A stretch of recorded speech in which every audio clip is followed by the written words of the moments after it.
Assalamualaikum warahmatullahi wabarakatuh. Perkenalkan, nama saya Maesa Bintang Putri Lestari dengan NIM 2505864 dari kelas keperawatan B 2025. Di sini saya akan menjelaskan mind map atau patofisiologi tentang konstipasi.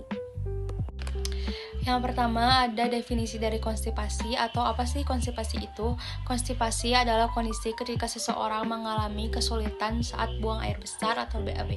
Ciri utamanya yaitu frekuensi BAB-nya kurang dari 3 kali dalam seminggu, fesesnya keras, dan juga perasaan tidak tuntas setelah BAB.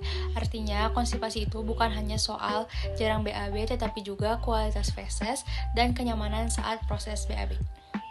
Selanjutnya ada etiologi atau penyebab dari konstipasi. Konstipasi dapat disebabkan oleh beberapa faktor. Yang pertama itu pola makan tidak sehat, kurang mengonsumsi serat seperti sayur, buah, dan gandum karena serat itu penting untuk membantu pembentukan feses yang lunak.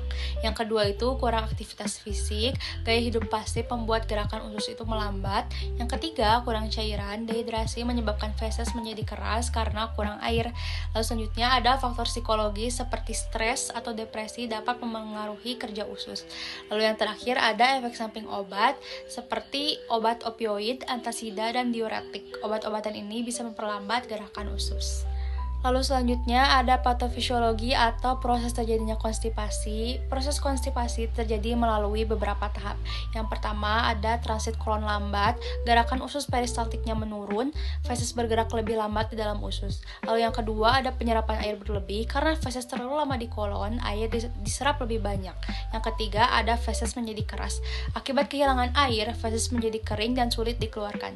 Selanjutnya ada manifestasi klinis atau tanda dan gejala dari konstipasi. Gejala yang sering muncul yaitu sulit BAB atau harus mengejan keras. Yang kedua, feses keras dan berbentuk butiran.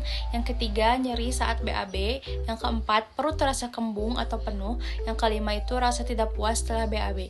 Gejala-gejala ini dapat mengganggu kenyamanan dan kualitas hidup pasien. Lalu selanjutnya ada beberapa pemeriksaan diagnostik. Yang pertama itu ada anamnesis. Yang pertama itu menanyakan riwayat BAB seperti frekuensinya dan juga bentuk fesesnya.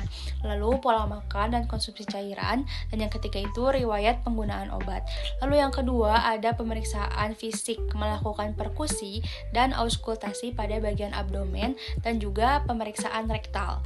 Lalu yang ketiga ada beberapa pemeriksaan penunjang seperti kolonoskopi atau USG untuk menilai fungsi usus. Selanjutnya ada penata laksanaan farmakologi, bisa digunakan obat. Yang pertama ada bulk forming laksatif, contohnya Psyllium yang cara kerjanya itu menambah volume feses agar mudah dikeluarkan.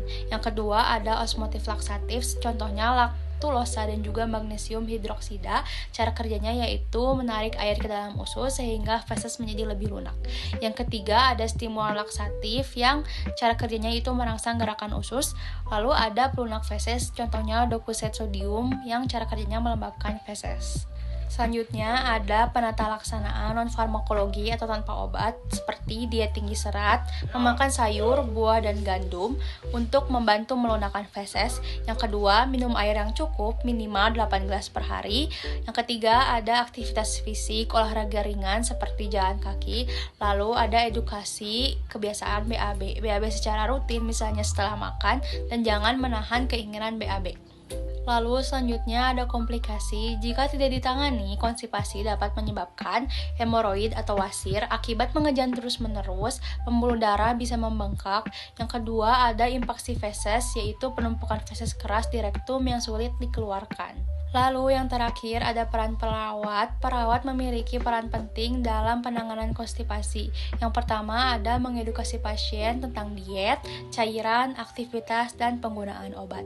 Yang kedua ada monitoring pola BAB, mencatat frekuensi dan konsistensi feses. Dan yang ketiga ada kolaborasi, bekerja sama dengan dokter dalam pemberian terapi dan melaporkan jika ada tanda komplikasi.